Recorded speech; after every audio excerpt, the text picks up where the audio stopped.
While the Treasurer works on his surplus, economies in Europe are struggling to stay afloat. The OECD is warning that the eurozone crisis is a step away from plunging the globe into recession or even a deep depression. Europe correspondent Philip Williams reports.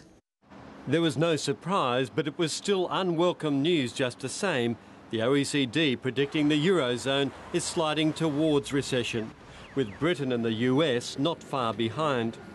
The situation in the euro area is rapidly deteriorating and contagion is spreading. Policy continues to be behind the curve.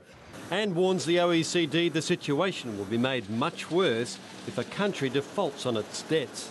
That would trigger, if nothing is done to stop it, a significant negative impact, which could take different steps, hitting the euro area itself, but also other areas.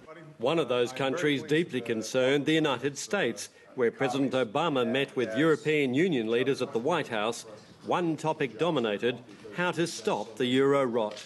If Europe is having difficulties, then it's much more difficult for us to create good jobs here at home because we send so many of our products and services to Europe. It is such an important trading partner for us. The Paris-based OECD has urged the European Central Bank to cut interest rates and buy more bonds in struggling eurozone countries, effectively printing money, something the German government is strenuously resisting. The British economy too is heading for recession. The OECD says there'll be a slow recovery later next year. The government is trying to stimulate growth with a raft of multi-billion-dollar business and housing initiatives, but no one is pretending the worst is over.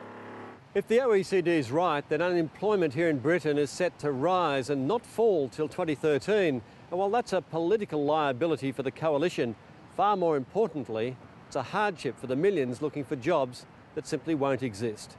Philip Williams, ABC News, London.